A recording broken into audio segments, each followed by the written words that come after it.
"Tracy, are you awake?" said a quiet voice. Tracy awoke to the gentle rapping on her bedroom door. She groaned as each light knock upon the wood sent surges of pain through her hungover head. She opened her eyes to a dimly lit room. Confused, Tracy glanced towards her window and noted the curtains and shades were open. In the place of bright morning rays, a sickly amber light spilled into the room. The gloom created an abnormal mood, leaving the girl feeling even more disorientated. She dismissed the odd spectacle as simply an early morning storm, but in the back of her mind, something didn't feel right. Tracy closed her eyes once again as a gentle rumble of thunder filled the air.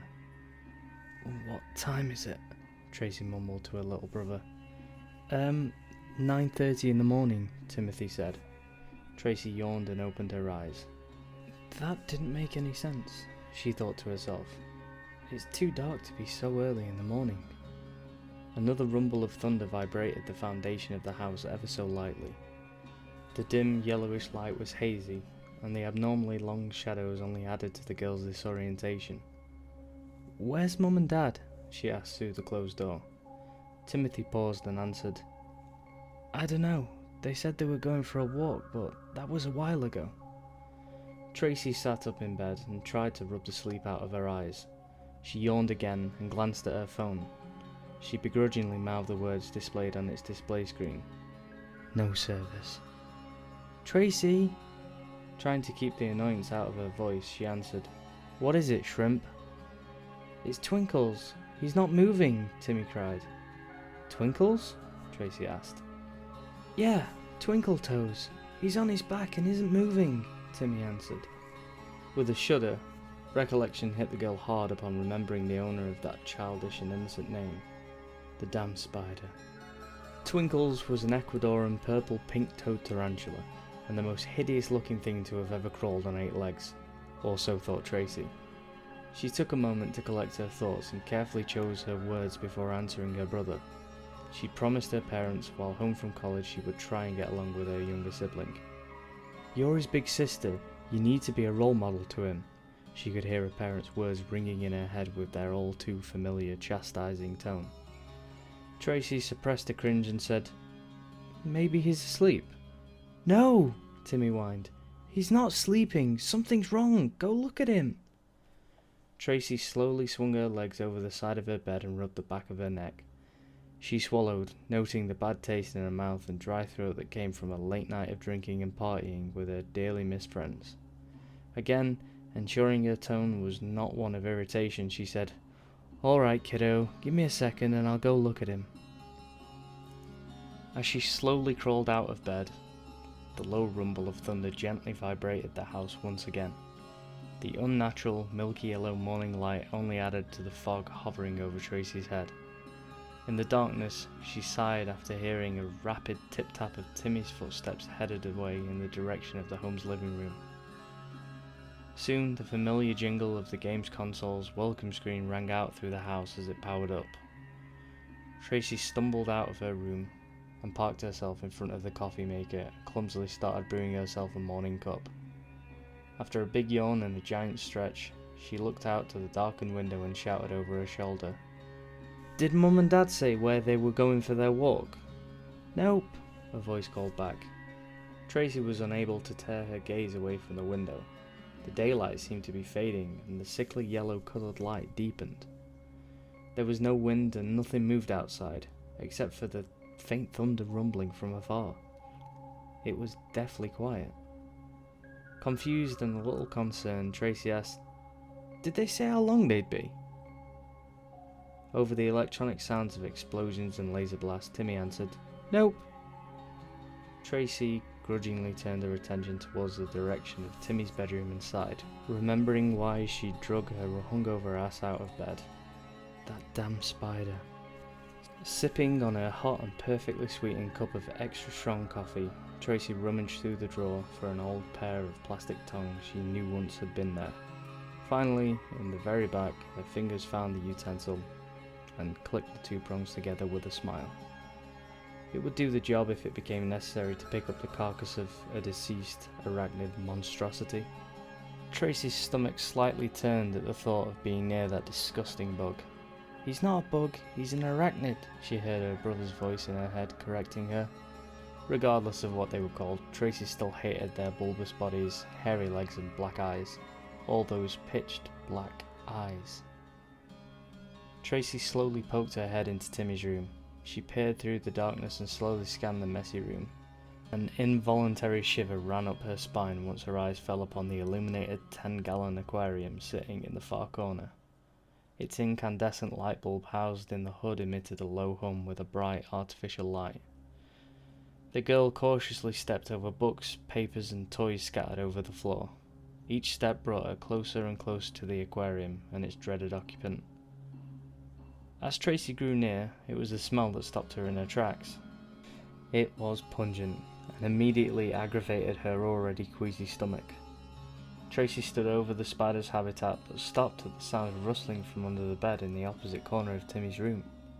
Tracy froze and held her breath at the sound of something large stirring within the shadows under the bed. Tracy knelt slowly and craned her neck to get a peek under the messy bed. A streak of black fur shot out from under the bed between her legs and out the door. The frightened girl fell hard on her ass and cursed, "James! God damn you, James!" She half laughed as she could hear the slender cat fly out the small pet door in the kitchen and out into the backyard. Tracy picked herself up and the humour of the situation quickly faded as she returned her attention to the aquarium. She pressed her nose up against the glass and inspected the contents. Timmy had decorated the spider's home in a desert motif with brown gravel mixed with chipwood for bedding, a small yellow sponge for hydration, and a fake cactus planted in the ground. In the centre was the carcass of a dead tarantula spider. Tracy didn't know much about spider anatomy, but she knew enough to realise something wasn't right. Looking into the aquarium, she expected to see the dried out husk of a dead spider. The carcass was on its back with each long hairy leg curled in on itself. Instead of any hint of purple or pink hair, it was devoid of all colour. The body wasn't dry but moist with a clear sap-like liquid trickling from every joint and crevice. The spider was sickening to look at. The colour of its dead body was milky white, speckled with chalky bits of grey matter. As Tracy looked at the creature, its dead eyes stared back at her, unblinking and unmoving. Shaking her head, she wondered how long it must have been sitting in its cage, dead and rotting. How long did it take for Timmy to notice his pet was dead and slowly decaying only a few feet from where he slept? Slowly lifting the hood to the aquarium, the stench of rot quickly filled her nostrils, causing Tracy to gag. Once the sickness passed, she angrily thought to herself, half joking but mostly serious, "I will never forgive that little shit for making me do this." Taking out her tongs, she reached in and poked and probed the decrepit carcass. Sticky fluid stuck to the surface of the plastic and Tracy made a face in disgust and squealed, "Gross!" She gave the tongs a couple of shakes to dislodge the gooey mass belonging to the deceased spider. She had little success. Below the dead spider, something stirred beneath the soil and gravel. Without warning, two large spiked legs shot out from under the bedding and took hold of the tongs. It painfully wrenched the tongs from Tracy's hand and caressed them in extremities tipped with a sharp, translucent nail. In an instant, it sharply buried two large ebony fangs into the plastic, shattering the object. Tracy screamed in a mixture of horror, surprise and pain. She backed away from the monster emerging from the soft bedding and tripped over a single shoe, causing her to lose her footing. She gazed up in paralysing terror as the beast arose from its resurrection hole. Large bulbous orbs appeared from the soil and glared at the girl through eyes covered in an opaque film. Two short spindly legs slowly caressed and palpitated its shiny black fangs. 8 long legs lifted a bluish-white body from beneath the bedding. The spider appeared to have flattened itself while it hid beneath the gravel, and now seemed to triple in size as opaque spines rose from its body and legs. As it moved, its limbs cracked like breaking or snapping tree branches. It gave off a piercing chittering, unlike any animal Tracy had ever heard. She screamed in horror as its voice became a shrill shriek, and the dead spider scurried up the glass wall towards the tank's opening. Its white, chitinous legs were a blur as it scrambled its way towards freedom. Tracy scrambled on her knees and slammed the hood back in place just as the beast reached the cage's edge. The spider crashed into the barrier, and to Tracy's surprise, it displayed enough strength to slightly raise the top cover out of place. The impact caused the spider to fall to the ground, landing on its backside. Its long, spiked legs trembled and rattled as it violently struggled to upright itself. Trying to stand, Tracy frantically scanned her surroundings and gave an exasperated cry of relief and said, "Oh, thank God," and noticing a stack of books spread over the nearby desk. With one hand still pushed down on the hood, she reached out her hand and took hold of the largest book within her grasp. In the corner of her eyes, Tracy could see the spider flip over and rear its front two legs high in the air and quiver. The girl heaved the book and placed it firmly on the lid to block the spider's escape. Tracy yelped as the harsh chittering and shrieking cut through the air and the spider crashed against the glass surface. Long, thin cracks branched out in all directions of the aquarium at the centre of the impact. Still on her knees and wide-eyed, Tracy gazed upon the underside of the spider and watched in horror as its long white legs explored the smooth interior and its black fangs scraped and cut into the thick glass. Standing on uncertain legs, Tracy retreated out of the room as the spider hurled its body again and again against the glass barrier. The beast was in a murderous blood rage, intent on reaching the frightened girl. As Tracy fumblingly opened the door and pushed her body out her brother's room, the not-so-distant thunder sounded and rocked the house once more. Just as she shut the door, Tracy heard the sharp splintering of glass and saw the long legs encased in a hard exoskeleton tearing away large pieces of glass shards.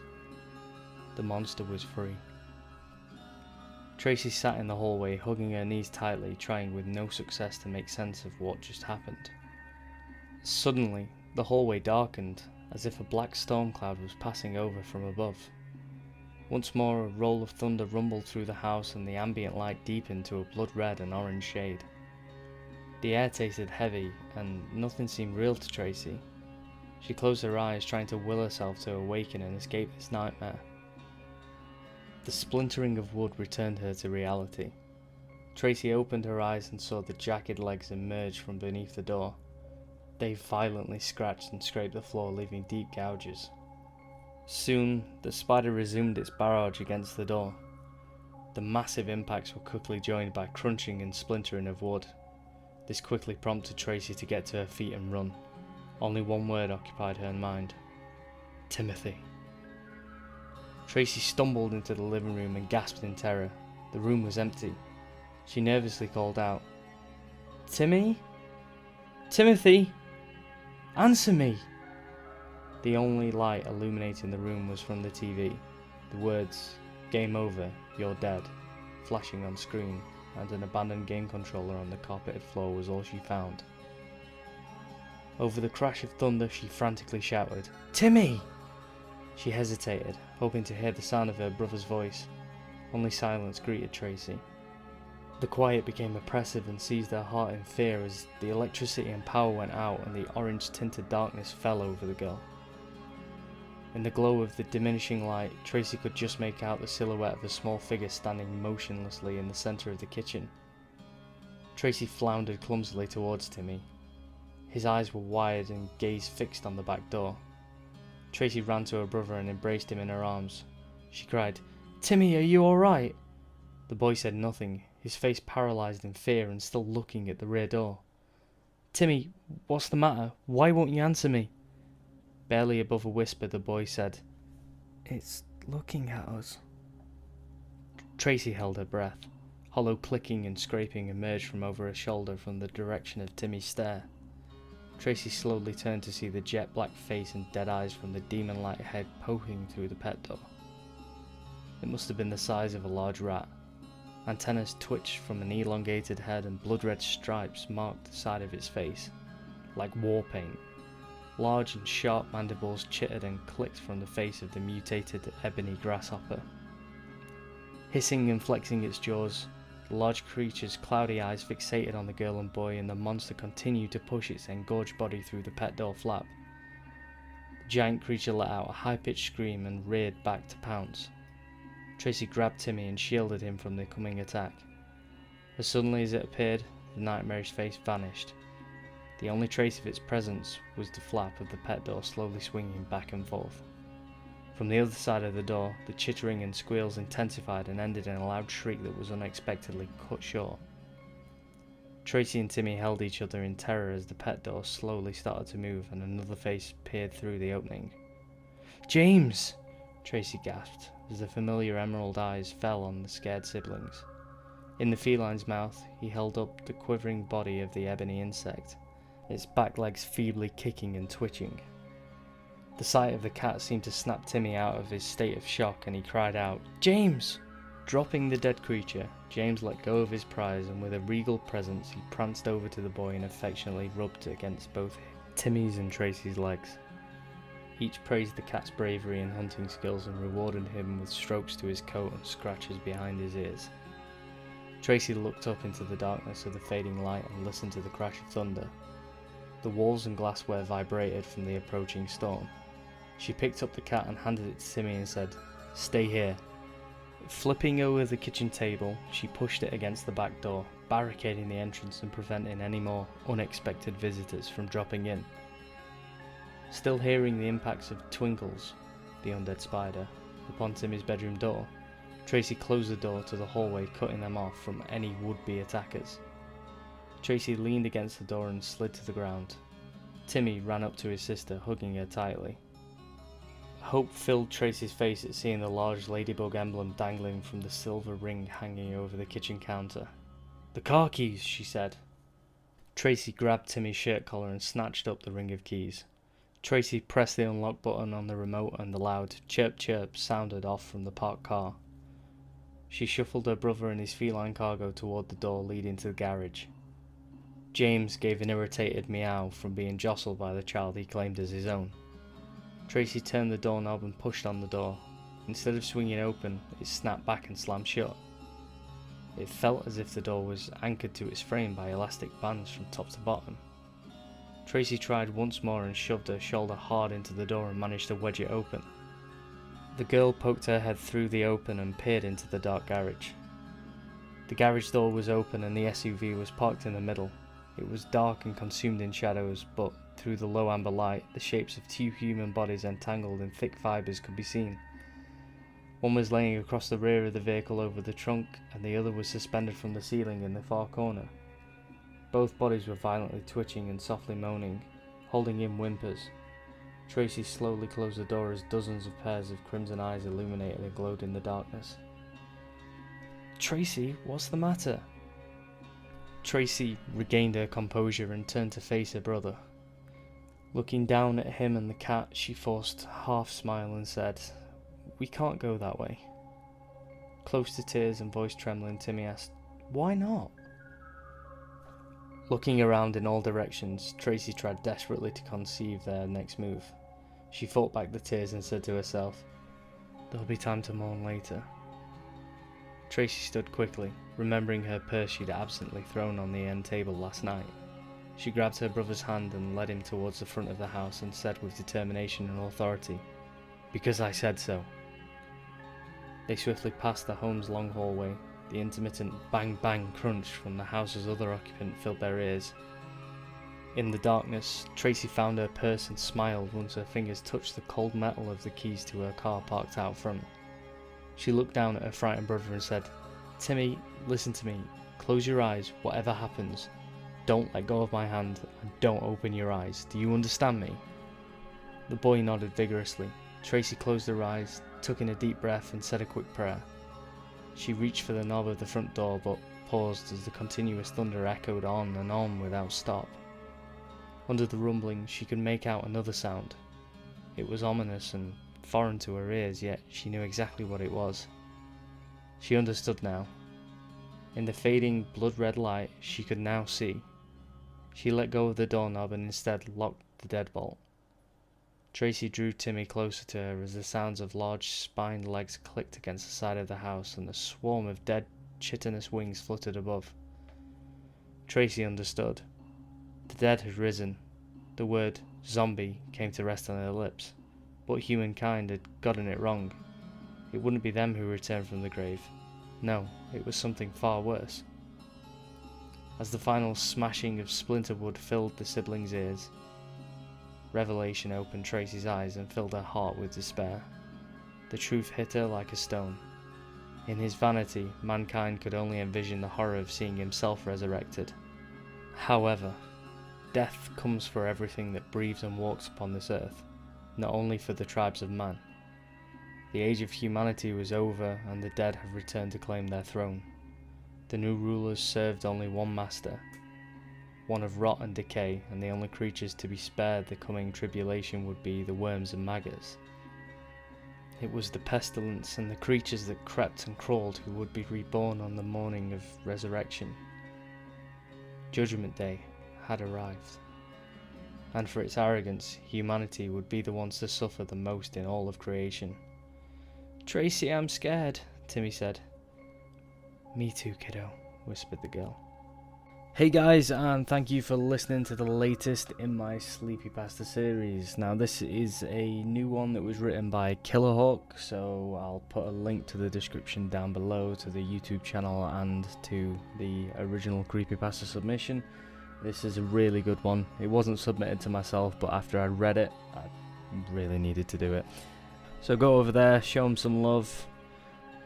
Next video will be out on Thursday, so stay tuned for that. Don't forget to check out our Facebook page in the description down below and submit any stories that you want me to cover, originals and classics that you like. Thanks again and take care.